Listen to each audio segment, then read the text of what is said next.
Now we can see Armada. Yeah. And our Stormtrooper. I should probably turn him around so we can see him on here. Yeah, turn his ass around. You want me to do it? Sure, you're right there. Yeah. Okay.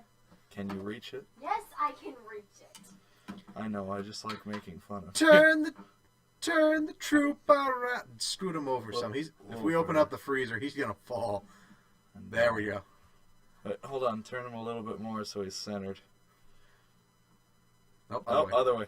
Oh my lord. A little there you go. No, too wait, far. Little bit back. You should look at the camera to help yourself. Nope. Yes! There you go. Okay.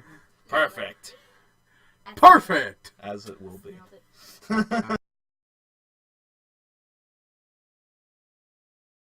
I know this, but I don't.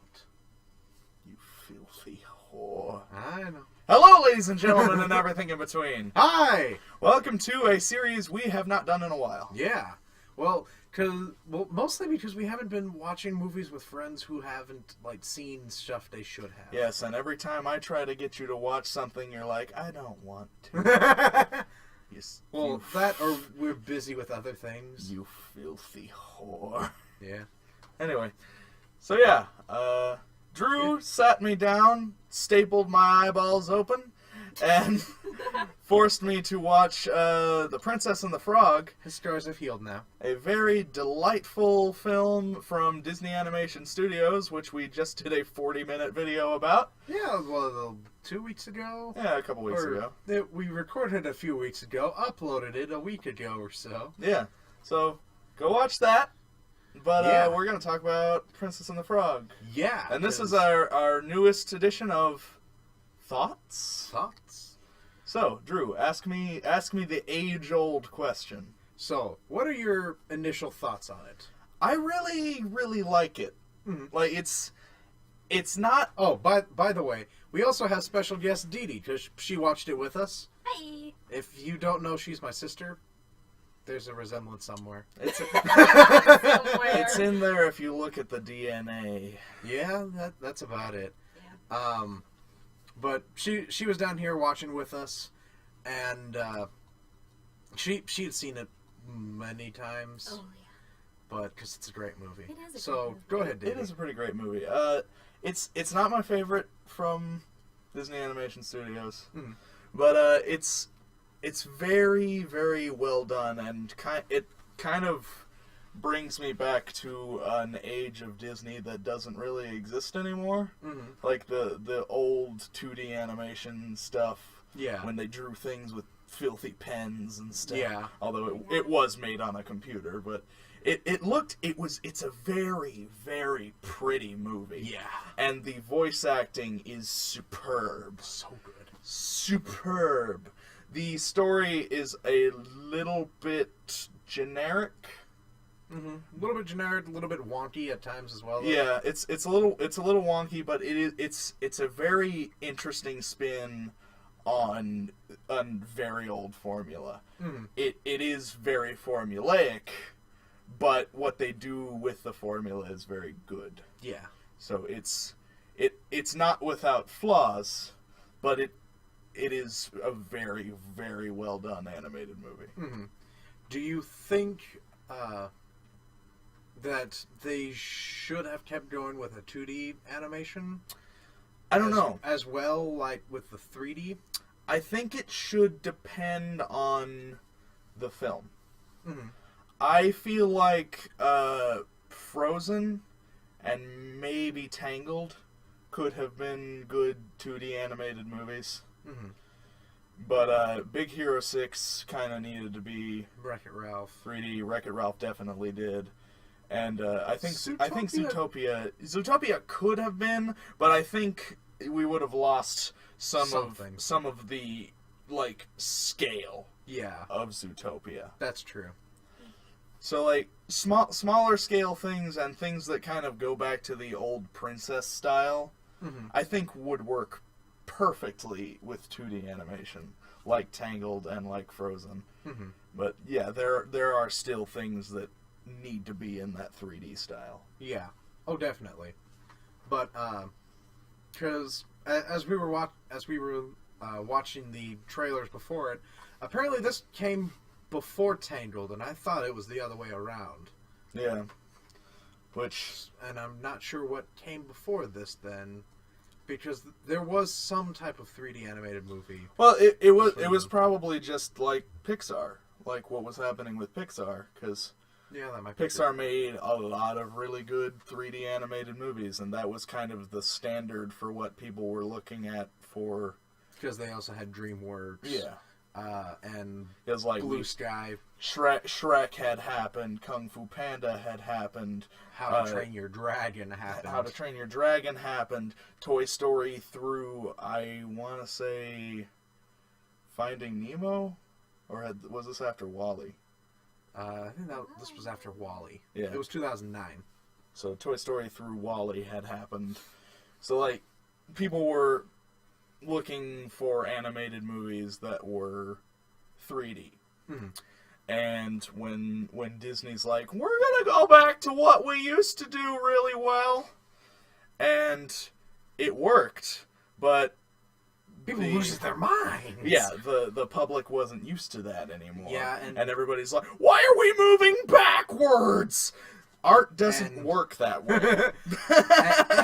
and I think they kind of had a similar thing to what happened with Pocahontas and The Hunchback of Notre Dame, to where after we had all this success and kind of a misstep, whenever they were doing back then after Pocahontas, they did Hunchback because it was already basically half done. Mm-hmm. So we'll just go ahead and do this. And it was really dark for kids. Oh, and, yeah. Parents were kind of like, oh, what happened, Disney? I don't know if that's okay. Yeah. And then, with this one, they kind of took that step back, like in Pocahontas, with this, because it was back to 2D animation, which jolts people. Yeah. But it's so pretty. Yeah. It's really...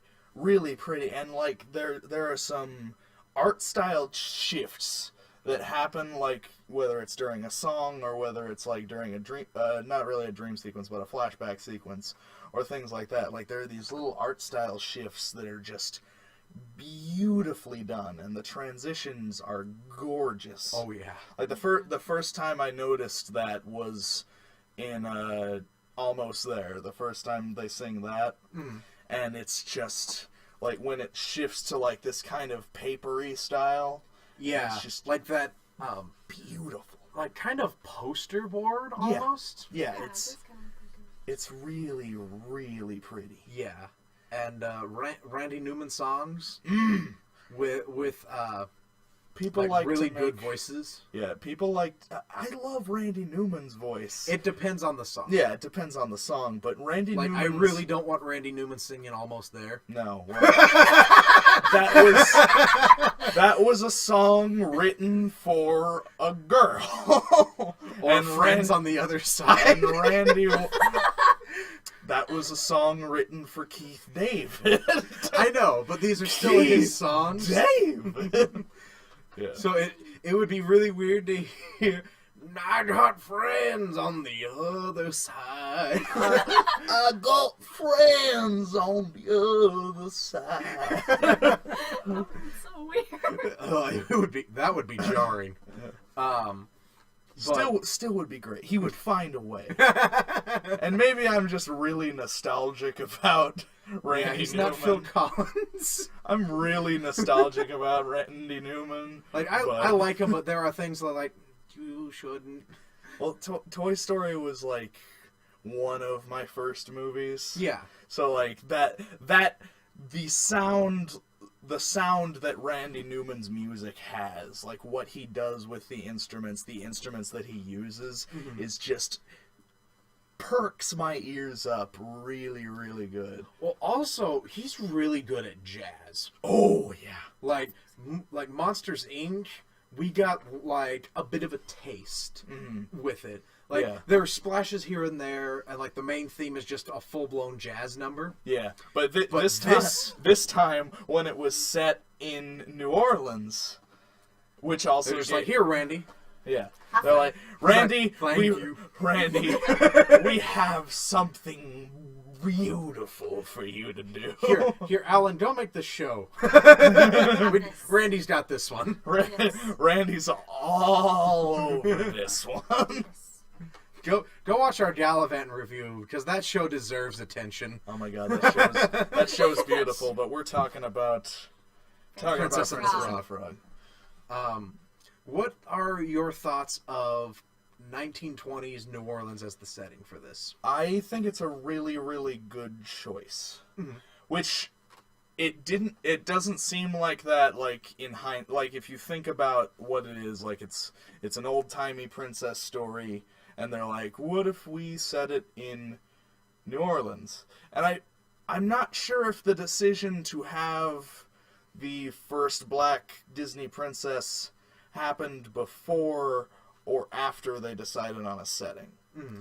But I think the setting fits the flavor of what they were doing so well. Mm-hmm. And like what they're doing is like having this poor girl who had visions of grandeur, and she wanted to fulfill an old dream that her dad had back when she was a kid. She wanted to prove that their dreams could come true. Mm-hmm. And the setting mixed with the character, mixed with everything they do with the original story, really mixes very, very well. Yeah.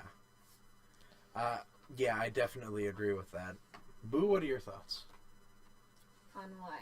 On New Orleans and its setting. Was a good choice, and I think it's kind of cool how they, pretty much what he said. Davey took all the lines.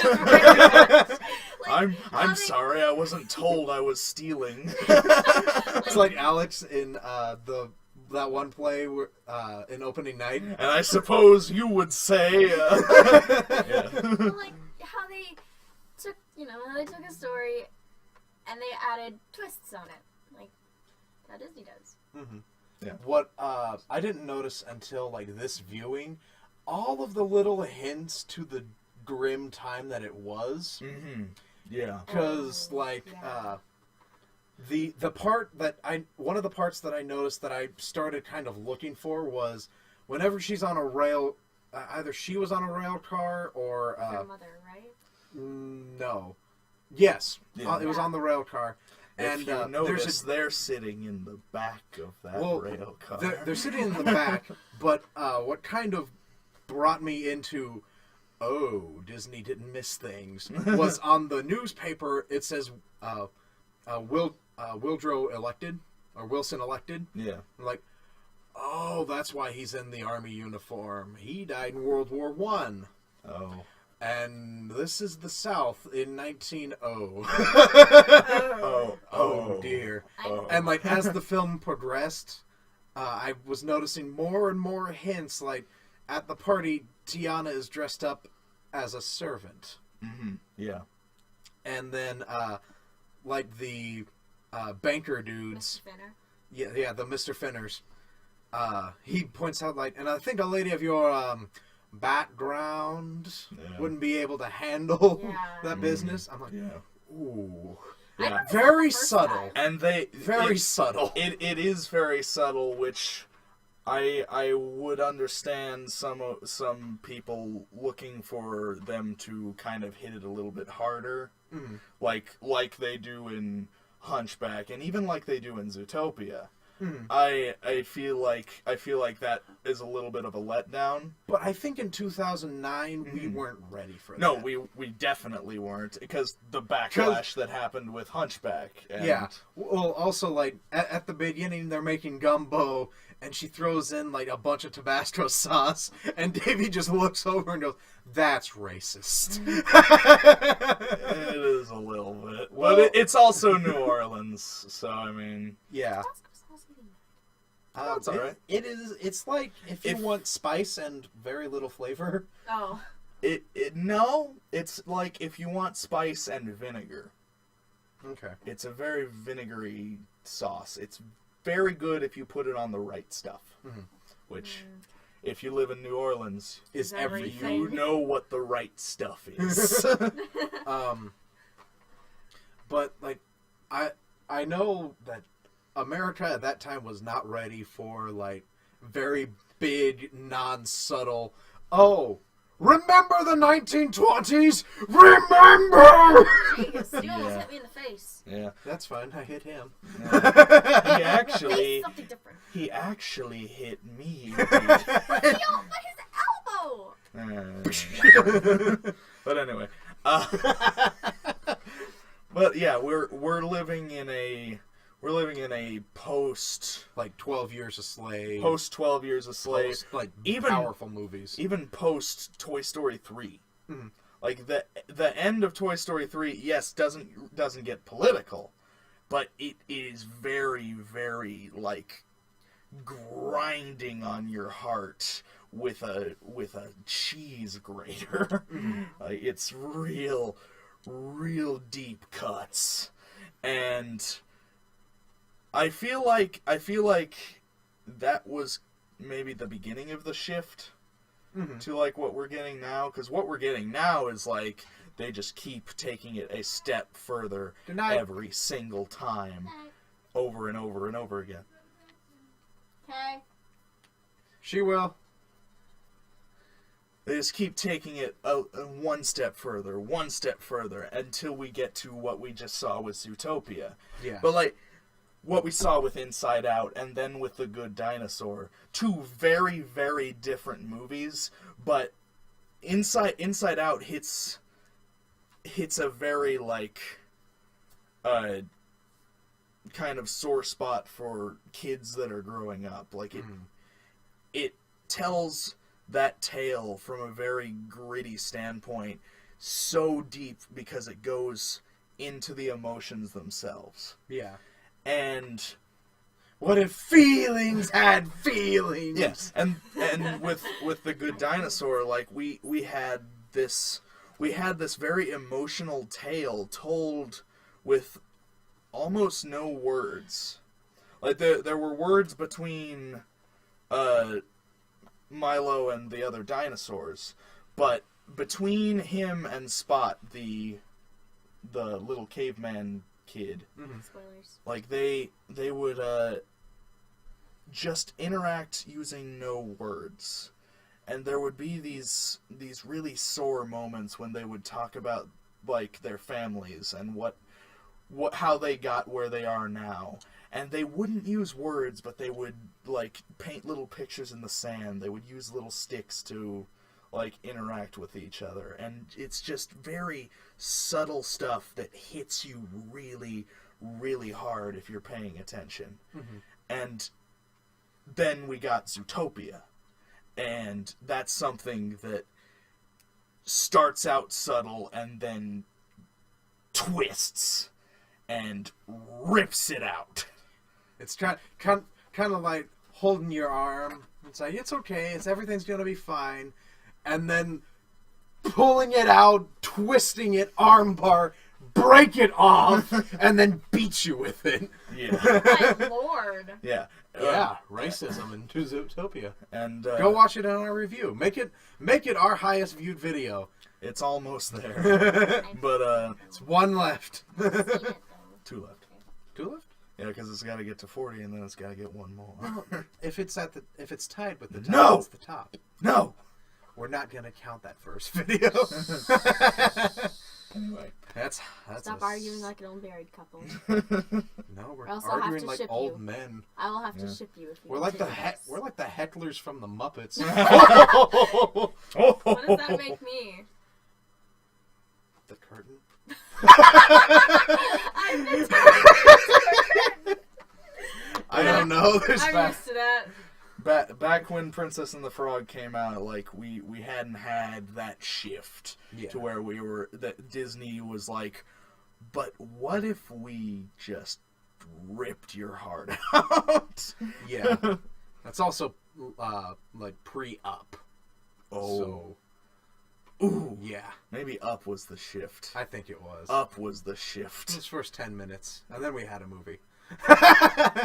The rest of there was a movie, and then there was another movie. The rest of that hits really hard too. Like, oh yeah, those first 10 minutes like are the hardest, very sad.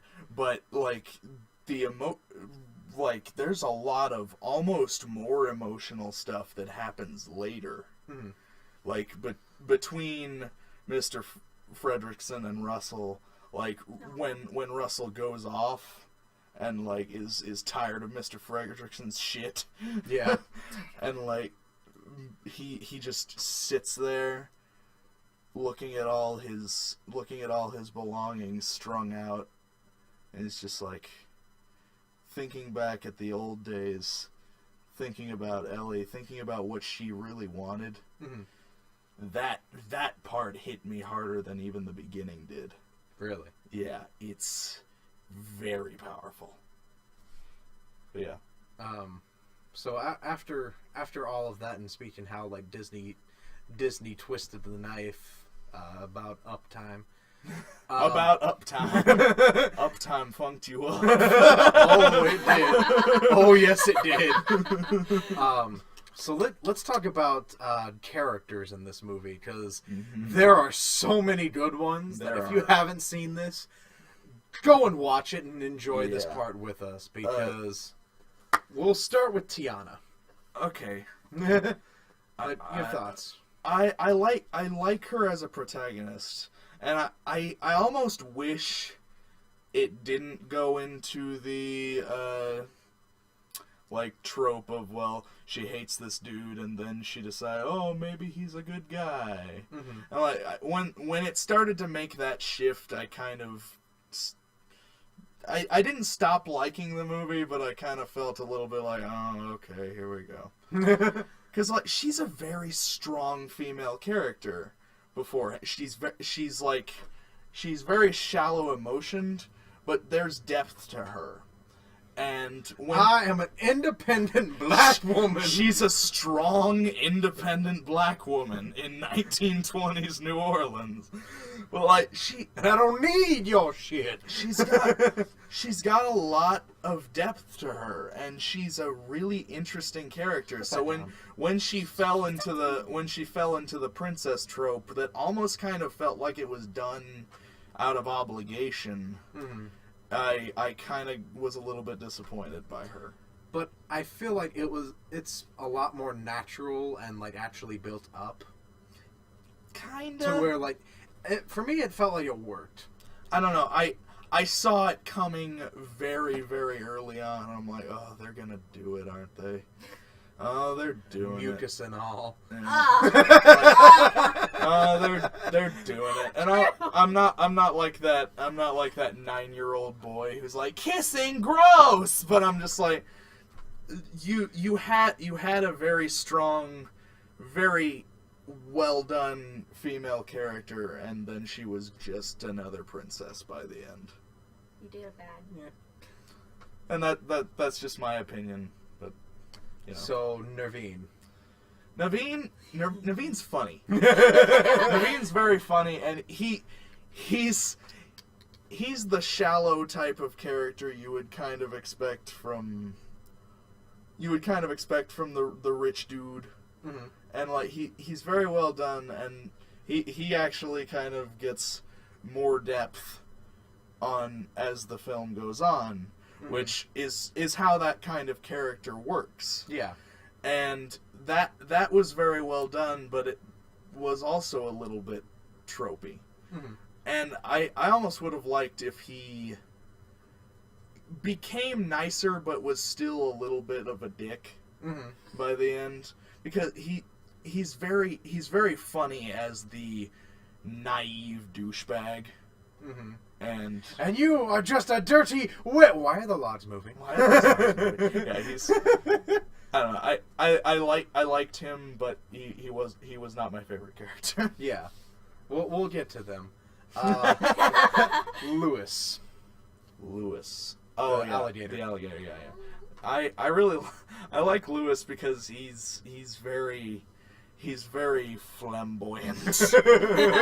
And he has a voice that you wouldn't expect to be flamboyant, but the way he acts, the way he moves, and yeah, the way they animate him is so good. The way he's written is just, he rocks the house all the time, and he's the music that he plays, shout out to Randy Newman, is fantastic. It's cute how well, it's also it's also like actual jazz music, because they like call it out like, oh, I know that tune.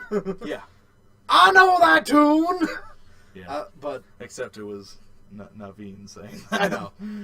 Oh no, he says it whenever he first shows up. Yeah. Whenever Naveen's playing it on the really strange stick. Ukulele. Okay. But he has so many great parts, because he's the comic relief in this movie. Oh yeah, he's very funny. And the parts, except Ray. yeah, Ray is great, but He's great. I continue to die laughing whenever he talks about how he first tried to play with the humans.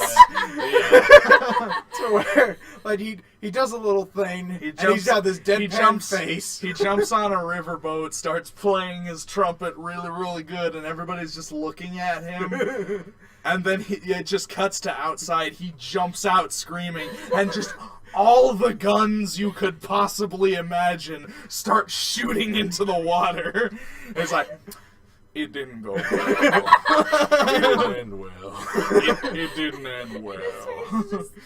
Yeah, like, the way that they do his face is like, it seems impossible even for the animation they were doing. So, like, he was breaking all the rules by just looking at you. It didn't end well. But, like, and how bouncy he is, because they made him this big fat gator. Yeah.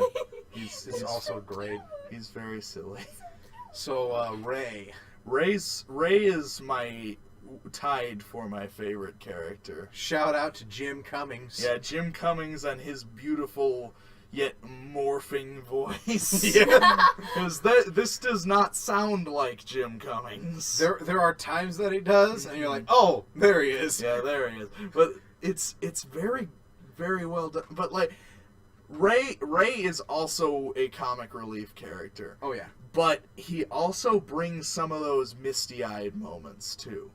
Like, the stuff with the star, like, his feelings for the star.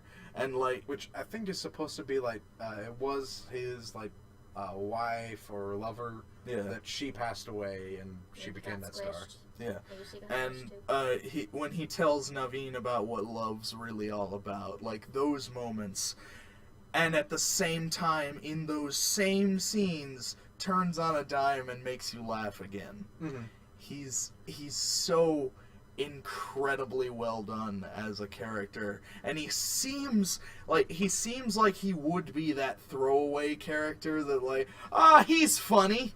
And he's then missing a lot of teeth. And then he's gone. But then he was like the whole thing. And I'm like, I really applaud them for doing that. Because he's not a smart man. No. But he knows what love is. No, I want to know what love is. No, he's not a smart man, but he's got swamp smarts. Yeah. He's very, like, wise. He has heart. Hey, Grandmama, your light off. She got in trouble for flashing the neighbors. Yeah, there's so many great things. Yeah. We'll get to him in a minute, but Mama Odie. Mama Odie, yes. I really like Mama Odie.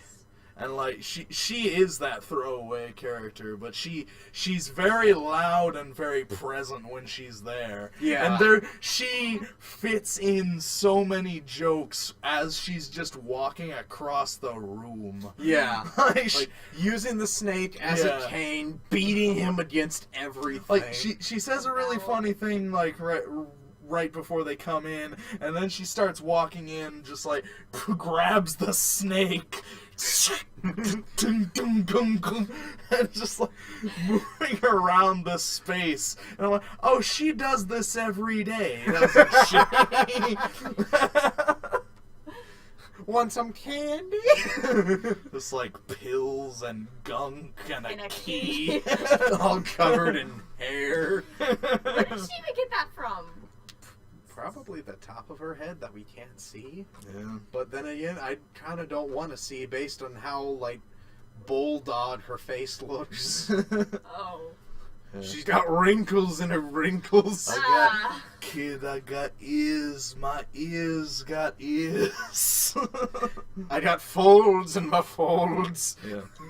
Yeah, my she's another character that kind of like defies the animation. Honey, just look at the gumbo. But like with her shifting face because of her folds. Don't call them folds. Please don't. She doesn't have a chin. She just her face and her neck and the rest of her is just kind of combined. Like all a shifting mass. Her head just becomes body. Like She's a hut on the inside. But she's a great, loud, fun character. Speaking of great, loud, and fun characters, Charlotte. I like Charlotte. Charlotte's very funny. But I kind of hate her. She's my favorite. Because like she is that character that you want to hate. Like she's kind of that naive, really stupid, like Valley Girl type character. Only she's very southern at the same time. Yeah. She's great. Like, I love her. She's the diva that Tell her, Daddy. Tell her. and then she continues to tell her. Well, Go she's the diva that time forgot. Like she's great, but she's very obnoxious. Oh, yeah. That's why she's my favorite. I relate to her. And John Goodman's role, I don't remember his name. Criminally Daddy. underused. Yeah, the Daddy Warbucks, we'll just call him. All I can say is he's Daddy LaBeouf. Yeah. All I can say is he's criminally underused. Yeah. Because he's very funny. Like that, the few things that he has are very funny, and he seems like he could have been a decent like lesson teaching character. Mm-hmm. But he's just America's favorite uncle. Yeah. But he just kind of disappears. No more Mr. Pushover. Now who wants a puppy? Yeah. But he just kind of disappears after a little bit. Yeah. It's no longer about him. And it was never about him. Yeah. But there were a couple scenes where you're like, oh, maybe he's going to be in this movie. And then he's just gone forever. Yeah. Welp. Yeah, but I still do love every scene with him. Yeah, no, especially he's great. When and they're I feel telling... like John Goodman's more expensive than they had. Yeah, that might also be. But that's still one of my favorite scenes where they're in the cafe. Yeah, and he's trying to talk, and Charlotte just keeps going over. And then he just shoves a, tart in her mouth. Beignet. Yeah. It's a beignet. A beignet. Sorry. Tell her! Go ahead. God. Prince Naveen. Prince Naveen is coming! And I've invited him to stay at my house for the robot. Yeah, no. He's good, but criminally underused. Yeah. The butler. I don't know. I don't really like him. Mm. Like he's an interesting character, but he's also he's the only character that is tropey through and through. Yeah. Like he's just kind of like the I'm gonna have my day one day type of dude. The jealous butler. And he's the jealous butler that Alfred never was. Oh. He's just like and he seems like he wants to be the villain of this movie, but he's just he's just a pawn. He's just a plot device. Yeah, he's too villain. cowardly. For the real villain, Dr. Facilier. Dr. Facilier, the Shadow Man. Yes. Yeah. Keith David! Oh my god. Are you two okay? No! Keith David has ways of making a mic do things that nobody else's mic will do. He sounds better than I know ever. what the mic's like. That's not him. I know, but Sounded that's extremely basically good. him. Oh, I know what the ladies like. But he's no, he's back just here. he's just got this beautiful, deep chocolate voice, Oh, and yeah. and the character is so charismatic and so incredibly animated, and every scene he's in made me grin ear to ear Like his because of shadow. the way they use the shadows, the way everything comes together, and everything's just very grandiose and theatrical with him. Yeah. And he's just one of the best Disney villains in recent memory. Yeah. Like, he's so good. Oh yeah. I like what they do with the shadows and the wallpaper. Like, if you didn't notice, whenever like his shadow, how like the wallpaper was like really curly and kind of stuff. Where his Yeah. shadow was, it was skulls. Oh, Wherever yeah. really? his shadow went, it was skulls. That's really cool. I didn't see that. Yeah, I noticed that. I was like, oh, that's so cool. Yeah. I loved looking for everything his shadow was doing. Mm-hmm. Because they didn't do much with shadows with anybody else. No. But every time he was on screen, his shadow was very present. More present than would be normal. Mm-hmm. And, like, watching what it's doing while he's doing things is almost the best part of him. Mm-hmm. Because there's just that little sprinkle of extra goodness over, or really under what's actually going on. Yeah. And it just adds a little bit of spice. It adds that Tabasco. It adds that Make it the Tabasco bee's to knees. make that gumbo the bee's knees. Oh yeah. And his song is probably my favorite in this. Oh, I yeah. got friends Even on though- the other side. Even though like Yeah. there are so many good songs in this movie, His is definitely like one of that's the best. Oh yeah. Got friends on the other side. He's got friends on the other side. Yeah. Bum bum bum bum bum bum. And like bum, the little bum, Crash bum. Bandicoot tiki faces. And the voodoo doll's playing the drums. I want Yeah. to make a voodoo doll like that. They're cute. Bum bum bum bum bum bum bum bum bum bum bum. It kind of reminded me of the pigs from Kung Fu Panda. Like when he's knocking, Yeah. when he's knocking on the door and it goes Let to me in, it let goes me to in. inside and there's all these little pigs. Yeah. But though you already brought up the shadows and whatnot, what else is there to talk about with this movie? It's just beautiful. Yeah, It's it's a beautiful film. It is a beautiful movie, and it is sad that the internet community did not Like it. appreciate Yeah, what they tried to don't- do. They didn't appreciate. They didn't appreciate the 2D. They didn't appreciate the setting. There was a very small smaller than you'd think. But there was a very small group of very bad people who were like, "She's black! Why is she black? That's not right!" How dare Yeah. they?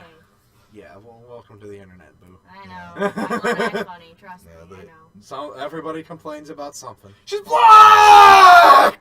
Jeez. Like, yes, she's black, and so are some people. They gasped.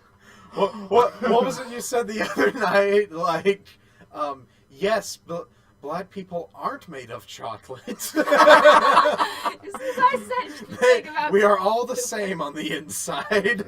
Yeah. Black people are, in fact, not made of chocolate. Yeah, Dede was saying, like, she imagines Smurfs had green, blue blood. No, because, green. No, because you were saying. I said green because whenever you unpeel a blueberry, it's green. Oh, blueberry. Yeah, green? and it was like, well, just because Smurfs and blueberries are both boo does not mean that they are the same on the inside. They're both boo. Yes. Are both blue does not mean they're the same on the inside. And I said, yes, black people are not chocolate. They have blood and organs like everyone else. You did a bad. I did a real bad. And we just lost our whole audience. Yup. No, we didn't.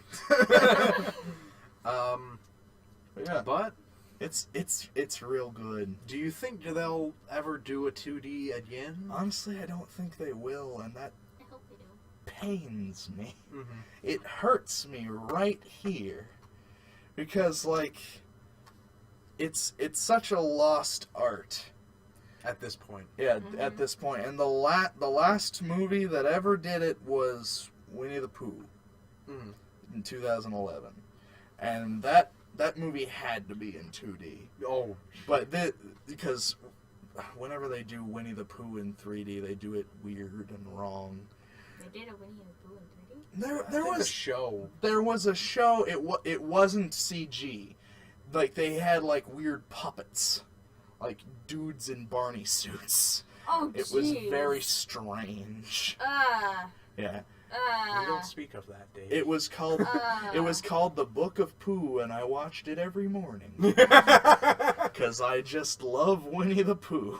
You are Winnie the Pooh. I am Winnie the Pooh, but anyway, no, that had to be in 2D because that has so defined roots in 2D. Oh yeah. So the Princess and the Frog is kind of the last shebang of. The last of the Mohicans. Yeah, it's kind of the last hurrah when it comes to 2D animation from Disney, like real mainstream 2D animation. Because that Winnie the Pooh movie is a very small movie. It was only like an hour long, if you count the animated short.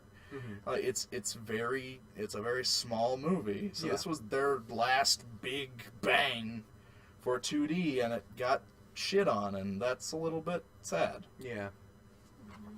Which it is unfortunate, but at the same time, since then we have gotten some pretty spectacular movies. Oh yeah. It's just a shame that the critics and the internet decided to take a dump on a really good movie. Oh, it has a high Rotten Tomatoes score. Yeah. It has a high. Did you go and see it in theaters? No. That's just because I didn't find the time. Like there are some movies I just miss. It's like Batman Mask of the Phantasm. Like, oh, that came out in theaters? Why didn't that do well? That was really good. Well, did you go and see it in theaters? No. Yeah, I get it, but I didn't see How to Train Your Dragon either. So I mean, Yeah. that still did well. Yeah. Okay. Yeah, we did see that. With Digimon Hansu. Yeah. Who? Huh? The beautiful man spider. Digimon Hansu was the villain in How to Train Your Dragon 2 with that really deep gravel voice. Yeah, him. Oh! Star-Lord. But yeah. Finally. Yeah. But I think that will do it for this Thoughts. Yeah. If you've seen the movie, comment below and tell us what you thought about it. Hit that like button, hit that subscribe button, and share on Facebook and all that fun stuff. Yeah, share our posts. Yeah. Because we work hard. We And, try to work hard. Yeah, well, if we try and we say we worked hard, we worked pretty hard that day. Yeah. Even if we sat on the couch and watched a movie. And ate Chinese food. That's part of this job. Yep. Not our real job, but this job. Yeah. And with that, Maybe one day. And on that sad note, thank you guys so much for watching this video. Thank you. Do all the fun social media stuff, like and subscribe. Thanks to Dede for joining us today. And now she's got to go to bed because you have school. And math testing. Sure. I know, right? Poor sad soul. I know. Thanks for watching. Here's a HUD for death. Oh, I'm already dead. It's fine. Thanks for watching. Take it easy. Goodbye, everybody. Bye. There's the button.